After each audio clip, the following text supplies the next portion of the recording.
Bismillah, Assalamualaikum warahmatullahi wabarakatuh. Alhamdulillah, wassalatu wassalamu ala rasulillah. Rabbi syrah li sadri wa yassir li amri wahlul uqdatam min lisani yafqahu qawli. Rabbi zidna ilman warzuqna fahman. Nah, apa kabar Ananda semua? Semoga Ananda dan keluarga selalu dalam keadaan sehat walafiat. Baiklah, pada video kali ini kita akan masuk kembali ke muatan IPA masih di tema 1, subtema 1, tumbuhan sahabatku. Nah, kalau pada pertemuan sebelumnya di muatan IPA kita sudah mempelajari tentang perkembangbiakan generatif pada tumbuhan, yaitu perkembangbiakan dengan cara kawin. Ya, salah satunya maksudnya adalah dengan bersatunya sel kelamin jantan dan sel kelamin betina pada bunga.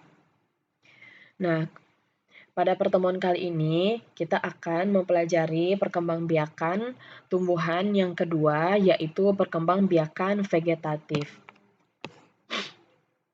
Nah, silakan Ananda juga boleh buka bukunya di buku pena pembelajaran 3 halaman 13. Perkembangbiakan vegetatif pada tumbuhan itu terjadi tanpa melalui perkawinan. Maksudnya di sini perkawinan adalah bertemunya sel jantan dan sel telur betina. Nah, alat perkembangbiakan vegetatif pada tumbuhan berasal dari bagian-bagian tumbuhan induk. Ya, bagian-bagian dari tumbuhan induk. Perkembangbiakan vegetatif itu dibagi menjadi dua, yaitu vegetatif alami dan vegetatif buatan. Vegetatif yang terjadi secara alami dan vegetatif yang terjadi secara buatan atau dengan bantuan manusia. Ya, jadi vegetatif alami itu perkembangbiakan yang terjadi tanpa bantuan manusia, sementara perkembangbiakan vegetatif buatan itu merupakan perkembangbiakan yang terjadi dengan bantuan manusia. Jadi bedanya kalau alami itu dengan secara alam, sedangkan buatan itu dengan bantuan manusia.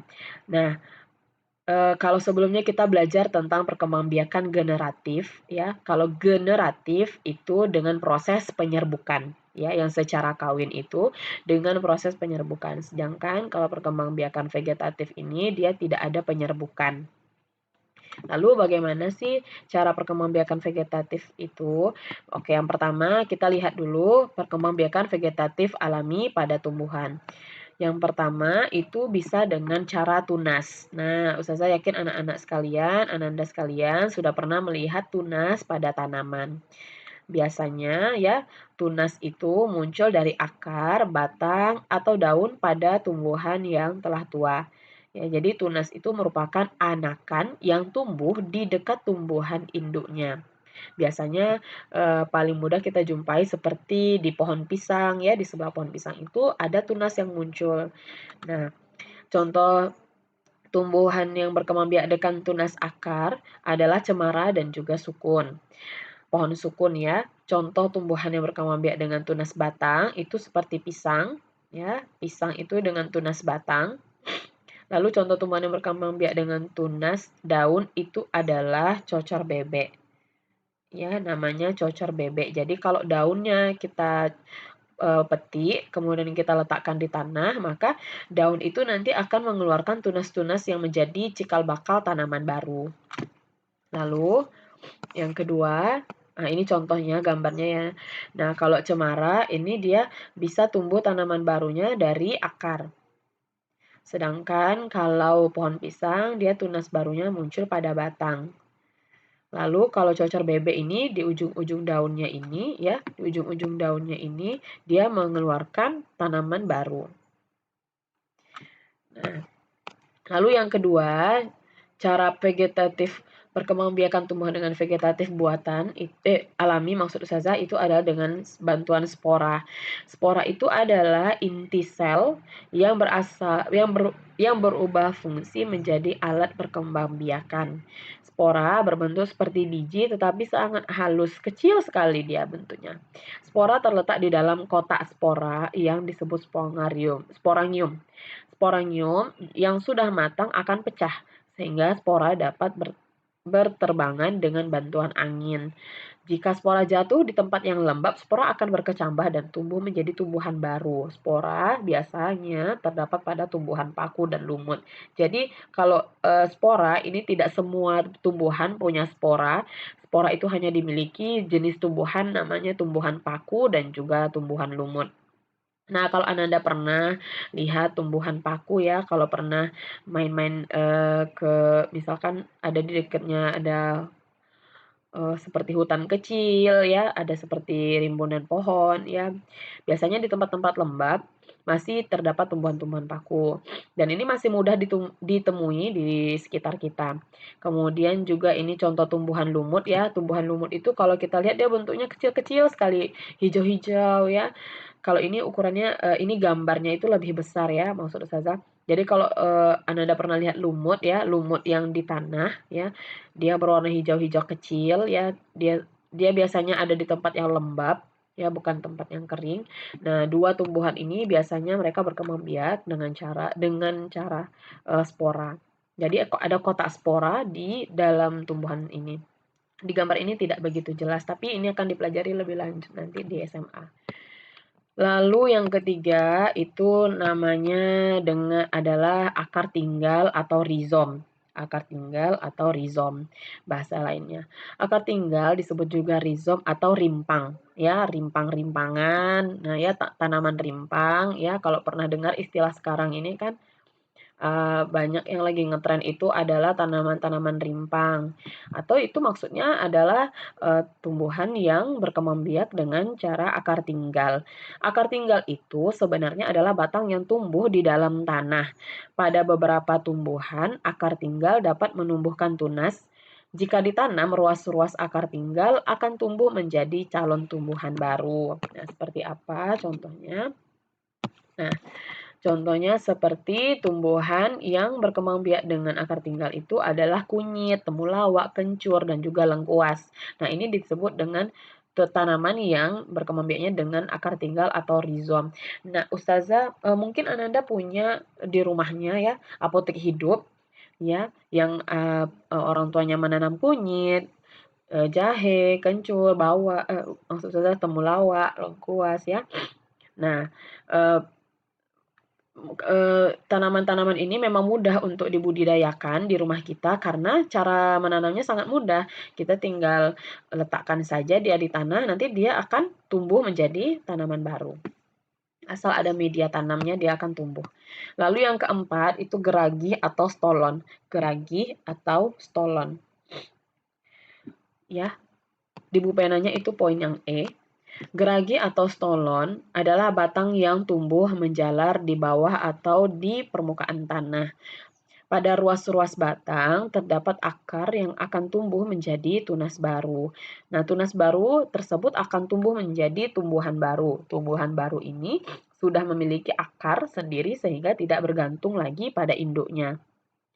Nah, geragi yang tumbuh di permukaan tanah terdapat pada stroberi contohnya. Kemudian kalau geragi yang tumbuh di bawah tanah itu namanya rumput teki. Nah, kalau Ananda pernah melihat tanaman stroberi, stroberi itu bisa tumbuh dengan cara geragi atau stolon. Jadi nanti tanaman stroberi yang sudah dewasa, batangnya nanti akan muncul tunas baru dari batangnya. Nah, jadi batangnya kalau didekatkan pada permukaan tanah, dia akan muncul tanaman baru. Nah, sehingga tanaman baru ini dia bisa berdiri sendiri. Jadi tinggal diputuskan saja batangnya yang dewasa ini, yang lama ini, dia akan tumbuh menjadi tanaman baru. Begitu seterusnya sampai dia punya banyak sekali tanaman-tanaman baru. Jadi ini namanya perkembangbiakannya adalah geragih atau stolon. Dia adalah vegetatif alami tanpa bantuan manusia. Kemudian ada geragi stolon yang dia itu bisa muncul dari dalam tanah. Contohnya itu rumput teki. Rumput teki ini banyak sekali di lapangan-lapangan ya, lapangan bebas ya yang jarang ada manusianya misalkan. Lapangan terbuka. Nah, ini banyak sekali tanaman-tanaman liar ini. Nah, dia perkembangbiakannya dengan geragi atau stolon pada rumput teki. Nah, Anda pasti pernah lihat karena rumputnya itu bentuknya bagus. Ada 4 atau 3 lembar daun gitu di atasnya. Nanti dia ada bunganya seperti ini. Lalu yang kelima, kita lanjut. Vegetatif alami yang kelima itu umbi. Ya, umbi-umbian merupakan bagian tumbuhan yang menggembung di dalam tanah. Nah, bagian yang menggembung berisi cadangan makanan ya sebagai nutrisi bagi calon tumbuhan baru. Jadi ada 3 jenis umbi, yaitu ada umbi batang, umbi lapis, dan juga umbi akar ya. Nah, umbi batang itu seperti apa? Umbi batang itu merupakan batang yang tumbuh menggembung di dalam tanah. Jadi batangnya tumbuh menggembung di dalam tanah. Nah, pada bagian permukaan umbi batang terdapat mata tunas. Mata tunas ini akan tumbuh menjadi batang dan daun. Nah, batang dan daun tersebut akan muncul di permukaan tanah. Tumbuhan yang berkembang biak dengan umbi batang ini contohnya kentang dan juga ubi jalar. Jadi dia itu muncul dari batang. Lalu ada umbi lapis. Ya, umbi lapis itu merupakan bagian pelepah daun yang merupakan susunan berlapis-lapis. Jadi dia ini sebenarnya pelepah daun, tapi susunan berlapis-lapis. Nah, umbi lapis terdiri atas daun yang tumbuh melapisi batang dan membengkak di dalam tanah. Pada bagian ketiak daun, nah pada bagian ketiak daun ternyata nggak manusia aja, hewan aja yang punya ketiak, daun juga ada ketiaknya. Nah, akan terdapat tunas. Tunas akan tumbuh membesar sehingga membentuk siung. Siung dapat tumbuh menjadi tumbuhan baru. Nah, tumbuhan baru yang berkembang biak dengan umbi lapis ini biasanya adalah bawang dan juga bunga bakung. Ya, yang bentuknya seperti ini. Bawang dan juga bunga bakung. Nah, coba Ananda cari ya di mana ketiak dari tumbuhan ini.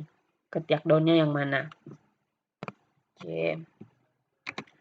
Lalu ada juga umbi akar. Umbi akar itu merupakan akar yang membesar dan berisi cadangan makanan. Jadi kalau umbi-umbian dia memang dia berisi cadangan makanan ya seperti tadi ada kentang, ada bawang ya. Dia itulah menjadi makanan bagi kita. Nah, jika umbi akan ditanam dengan pangkal batang, tunas akan tumbuh dari pangkal batang. Nah, tunas tersebut akan tumbuh menjadi tumbuhan baru, tumbuhan yang berkembang biak dengan umbi akar, misalnya seperti wortel dan juga ketela pohon atau ubi ya, kalau kita bilangnya ini ubi. Ya, ubi atau dan juga wortel itu tumbuh dengan menancapkan akarnya. Batangnya maksudnya. Umbi akar. Umbi akar, akarnya. Jadi kalau ketela pohon bisa dengan batangnya. Kalau secara alami dia umbi akar. Nah, nanti kalau secara buatan dengan bantuan manusia nanti dia bisa dengan batang. Nah, lalu ya ini contoh menentukan perkembangbiakan vegetatif alami pada tumbuhan. Ini contoh tabelnya. Nah, nanti Ustazah akan berikan Ananda tugas seperti ini ya. Untuk membuat tabel seperti ini, minimal 5 tanaman yang ada di sekitarnya, lalu bagaimana cara perkembangbiakannya, keterangannya apa. Contohnya seperti ini, tapi nanti Ustazah bagikan di video yang kedua. Kita habiskan sedikit lagi. Nanti Ananda silahkan baca video ini dengan cara men-stop video ini lalu dibaca. Nah, sekarang kita mau tahu dulu nih apa sih manfaatnya perkembangbiakan secara vegetatif alami. Manfaatnya diantaranya pertama, tumbuhan itu lebih cepat menghasilkan buah. Lalu yang kedua, tumbuhan dapat dikembangbiakan tanpa perlu menunggu berbuah. Jadi nggak harus nunggu buah, kita bisa menanam langsung menghasilkan tanaman baru. Ya, seperti contohnya stroberi tadi, tidak harus nunggu stroberinya berbuah, dia sudah tumbuh sulurnya, lalu bisa kita tambahkan, kita tanam geragihnya atau stolonnya tadi menjadi tanaman baru. Lalu yang ketiga, dapat menghasilkan tumbuhan baru yang identik. Identik ini maksudnya sifatnya persis seperti induknya, ya. Identik dengan induknya. Jadi misalkan kalau tadi ada buah stroberi, pohon apa? Tanaman stroberi yang kita tanam, misalkan kita dapat itu bibitnya buah stroberinya manis ya, nggak terlalu asam.